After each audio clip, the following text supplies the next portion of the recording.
Excuse me, just as I hit record.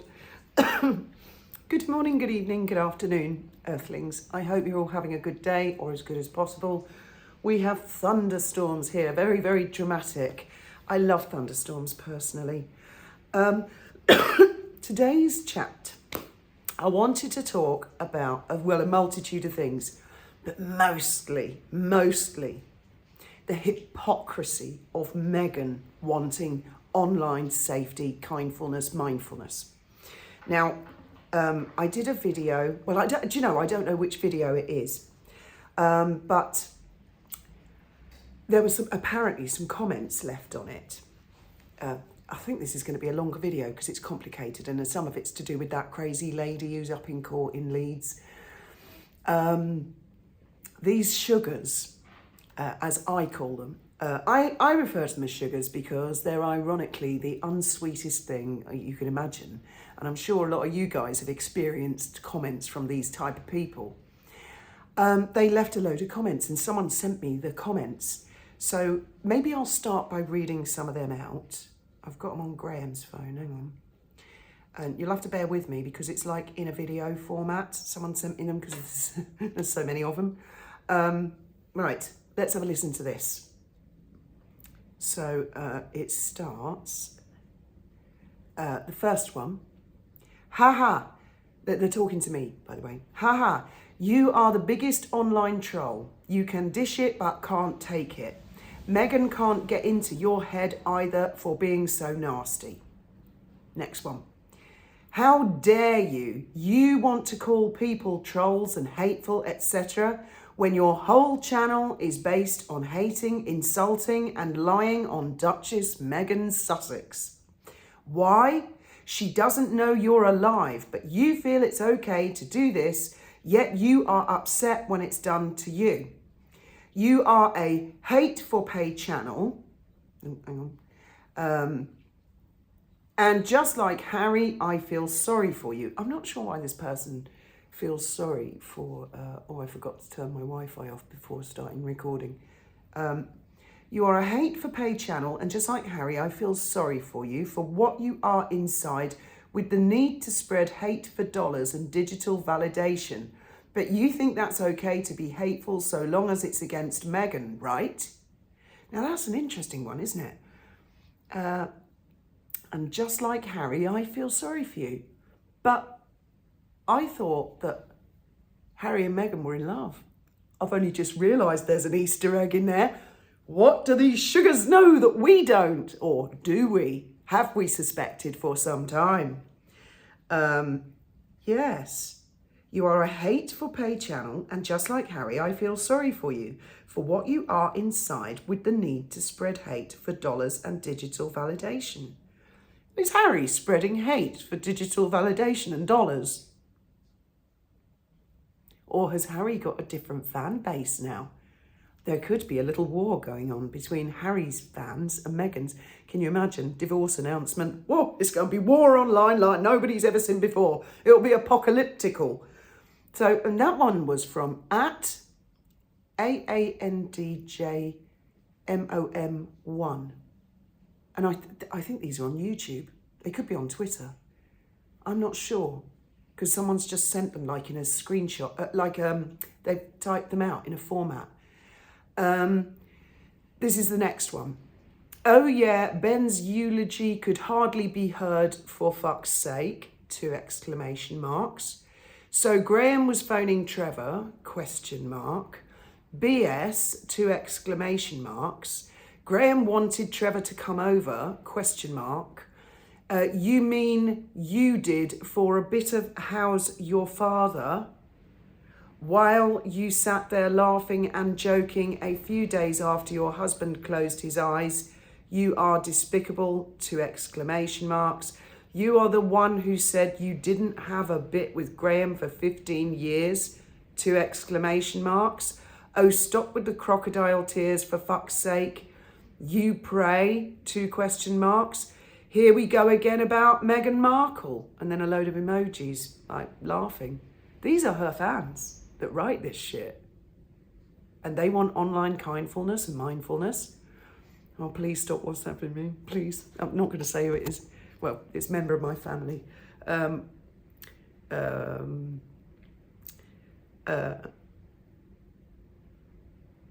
This is another one. No effing way. No effing wonder they thought your husband was a liar. You are too, exclamation mark. For fuck's sake, stop with your shit. 2 exclamation marks.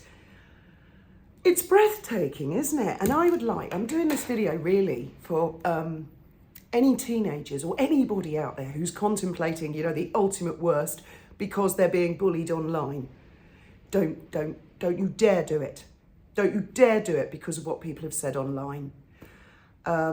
These people are demented, and I mean, I'm going to come to it. You think Diane Durham's bad?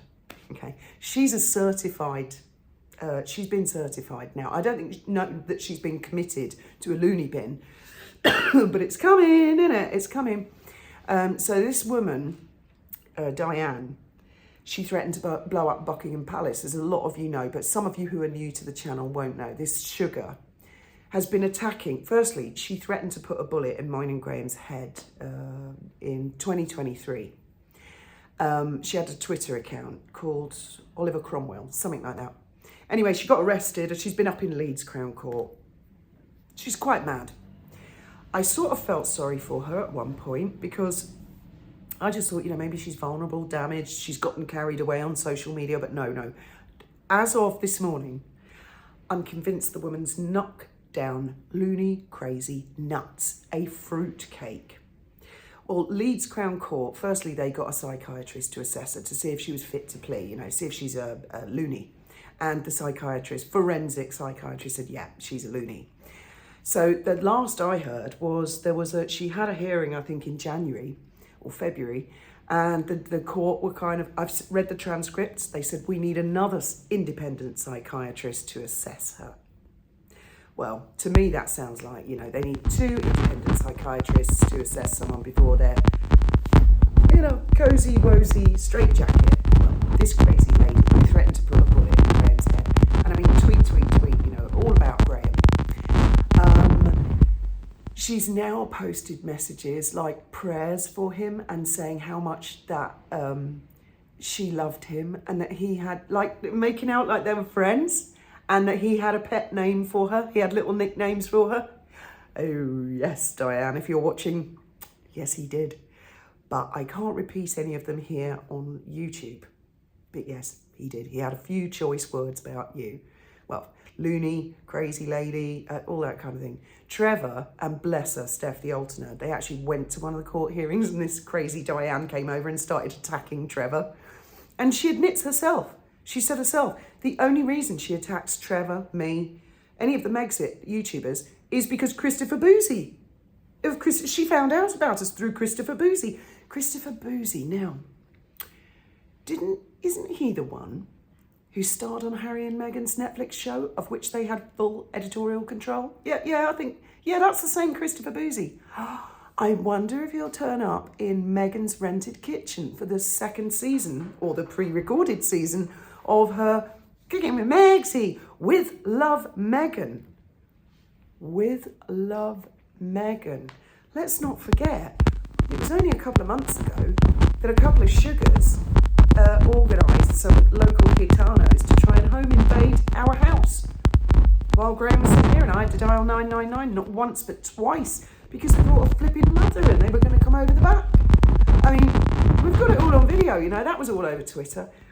These people, and I saw one of them say, someone sent me a screenshot this morning, one of them has said that they were a member of a bereavement group because their partner died a few years back, and that they have been banned now from the bereavement group because the bereavement group have become aware of their online behaviour, and it is vile. It's utterly, utterly vile. We all call her Malison Viley. That's not actually her name, but we call her that because she is vile, vile, vile. And it is sad that the woman has been thrown out of a bereavement group. I mean, I think her partner died about 10 years ago, apparently. It is sad that she can't join in on that. But what's even more incredulous is one of the others replied and said, Oh, it's awful when it spills out into your real life. It's like these sugars think. It's the land of make-believe on the internet, but there are no consequences to the way they behave. It's extraordinary. Anyway, what else has prompted this video is last night I was watching this other sugar YouTube account. It's a little sugar YouTube account. It's dedicated to me, basically. She has a little ticker board telling me to fuck off that goes through all her lives. Fuck off, Fifi, it says all the time. Well, she had a guest on her live last night, and oh yes, I captured a video of it. Now, I can't edit at the moment. You're not going to believe this. I can't edit at the moment for technical reasons. It's incredible. But what I will do is put in the description and in the pinned comments, so you can go and watch a short on my channel of this, what I can only describe as a fat, perspiring slob in an orange mask to hide his face, mask up to here, a hood and sunglasses, threatening me, Trevor, and a whole ton of other YouTubers, and demanding that the other YouTubers, not me, Trevor, or Viv, or Blair, other YouTubers where they don't know what they look like, they demand that they show their face. It's, as I say, the word incredulous is going to be my word of the day. And the funniest part of this slob, I mean, it was totally disarming to see this. It was just so pathetic. So pathetic. To be threatened by an overweight, unemployable creature like that, while he's sitting in his mother's toilet, if you please. And my favourite part was when he dropped the phone and accidentally filmed a load of his mum's bathroom, including her toilet, you know, the actual toilet. And he was live on someone else's channel. So, I mean, if he'd been editing it himself, he would have edited that bit out. But he was like, and then he picks it up again. I mean, it's pitiful. He reminded me of that other fat, perspiring slob that's now doing life in prison, who was planning to kidnap Holly Willoughby. And we all know how that story ended. However you feel about Holly, does anybody deserve that, really?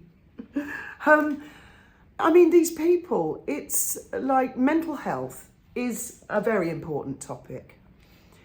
As I touched on another video a day or two back, I was watching the MP, I think his name was Sir Aitless. Oh, God, forgive me, I can't think of his name, but his gorgeous daughter was there reading out how her and her family felt, and read out a statement for her mum. And really, the thing that struck me with her was, she said, my dad's murder was completely preventable. She actually said that many times, and she's right. And there are others, you know, the little girls in Southport, their murders were completely preventable. And it's basically been going on since the 90s. Don't know about what country you live in, but in the UK, I was living in Hove, next to Brighton. Well, it's Brighton and Hove City now, but we used to say, I live in Brighton, Hove actually. I lived in Hove, and I had many run-ins with people who clearly weren't well and should not have been walking free. I mean, I was followed home by it. I've told the stories before. And they called it care in the community. Now, I do believe that when someone has serious mental health issues, they shouldn't just automatically, you know, the men in white coats are going to come and take you and you'll never see daylight again. I don't believe in that. But equally, when the police and the system are failing so badly that they make decisions to release people who are seriously dangerous, and then tragically, not sadly, tragically, this girl lost her dad and her mum lost her husband and the wider family. And it was preventable. And oddly enough, the organisation apparently is called Prevent. And they foist these people onto us, the unsuspecting and unqualified general public. And we're expected to deal with them when we're not, you know, we're not psychiatrists. Well, some of us are, but not many. And we don't know what the hell to do. I hope things are going to change, as opposed to people being arrested for giving their free speech and opinions on the internet, which is not bullying, not threatening, none of those things. And yet, when you have someone who is seriously ill, they're released, as I say, amongst us. It's incredible. And the other thing I wanted to talk about, so yeah, Diane, so we've got this fat, perspiring slob in a mask. I wanted to talk about that, I've done that. Diane was best mates with Graham. You're right. He used to say she looked like Miss Piggy. You know, that picture of her in the newspapers. Oh dear. I mean, that's neither here nor there what the woman looks like. It's what's going on inside her head and her heart. And she's clearly a very, very, very disturbed individual. The other thing I wanted to talk about was chatting to some friends last night and talking about that someone was just checking up, seeing if I was all right. And I said, yeah, no, I am. I'm all right. Because with a long-term illness, you have a time to adjust. And also, as I've said before, Graham never cried once, not once. If he did, I didn't see it. And so every time I felt that, you know, welling up, I would either turn my back or go to the bathroom and just be like, pull yourself together, Fiona. Do not let him sit, don't let him down. Do not let him see you cry. Because he didn't like that. He'd always say to me, come on, don't let the side down. Come on, we're British. And so I got into the habit of doing that for 2 years. The initial diagnosis, you know, I was in floods of tears, and then, but he didn't see that. And then pull yourself together. And so you get into a habit of, it's not bottling it up. It really isn't, because I'm actually quite a firm believer. If I'm the type of person, let's put it this way. If I were to curl up on the sofa and start crying and crying and crying, I would never stop. And it wouldn't help. It wouldn't make things better. It's better for me to have a little tweet once in a while, slap myself around the face, say, come on. Because I think it was Laird of the Manor on Twitter posted the most extraordinary and gorgeous thing, and someone sent me a screenshot. It was from some professor at, I think, Oxford University, who was explaining, and it was, I think they must have been for ordination, you know, training for men and women of the cloth. He was explaining that death is not the end. Death doesn't kill the memories. All it is the person is in another room and we just can't see them anymore and we can't hear them. But this is my belief, they can see and hear us and everything that's going on. And I was actually getting into a bit of a row with somebody, and I woke up, I swear to God, I heard Graham's voice. I was awake, I had my eyes open, I was just laying in bed thinking, oh, what job shall I do today? Got to keep busy. And I heard him say, I had to look around to see if he was in the room. He said, I really don't care. And he was talking about this person, you know, that I was getting into one with. And he's done some astonishing stuff behind the scenes that I can't tell you about. But it is rather wonderful. There was the sea lion. I mean, any of you out there who've lost loved ones, trust me. This is not, what we're in at the moment is like a virtual reality, if you like. And there is definitely something else, you know, the other side. It's just that we're separated. And people like that MP's daughter and his widow, that was a sudden, tragic shock, you know, and they will probably never recover from that because it's so sudden. He was snatched from them. And oddly enough, you know, the guy was only trying to help in the first place. I think he was having a surgery and listening to people's problems, you know, and the guy launched at him with a knife.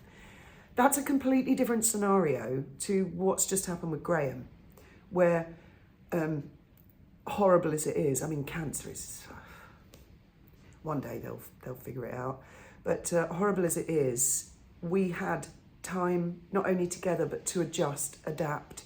The doctors and nurses were just bloody marvellous. I can't sing their praises high enough, actually. They were phenomenal.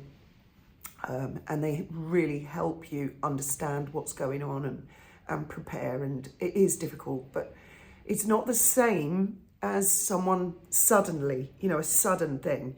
So I don't want any of you to think that I'm sitting here and I'm in floods of tears all the time. I'm not. I'm actually quite busy.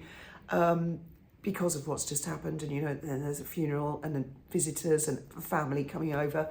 I'm a bit behind. Normally I would be cleaning the house ready for the season. So that's what was doing yesterday.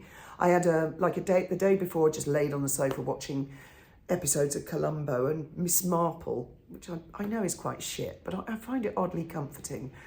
Because you know they're going to get the bad guy, don't you? Which just doesn't happen in reality most of the time. So yesterday I did really well. I regrouted that remember the communal bathroom? So I regrout that every flipping year. Well, I think I've got the secret of success this year, and this will be the last time I have to do it because I've got this product to put over it which will protect it all. I cleaned every single cupboard and drawer in the kitchen, and there's a lot. I mean, I took everything out, took everything off the shelves, all the champagne buckets and stuff, cleaned it all, and today excuse me, I'm going to get on with the hallway and the staircase. I'm going to put Graham's sewing machines on pride of place by the library. And I'm going to get on with the dining room. So I've got a plan. And then once I've got the house licked, me and Miss Pussycat will be moving back to the boat. But I'm not quite sure exactly when that's going to happen. And I have a plan. As I say, because it was over 2 years, Graham and I did discuss stuff. So that fat perspiring blob thing that you're going to see if you go and watch it. He's got a YouTube channel, a very small one, where he makes lots of videos about me, Trevor, Graham. He deletes them, you know, he thinks better of it. But anyway, he did a video where he's fantasising that I'm pouring gin on my cornflakes in the morning, and I'm a wreck and a mess, and I'm crying, and in his dreams, you know, that's what people like them want. They want to try and catch someone at a vulnerable moment. So again, I refer to teenagers or anybody of any age who may or may not be facing bullying online, etc. Step off the internet for a start. Doesn't mean the victim should never feel that they can't join in on the internet, but just step off it for a minute, take a breath and go and talk to someone about it, really.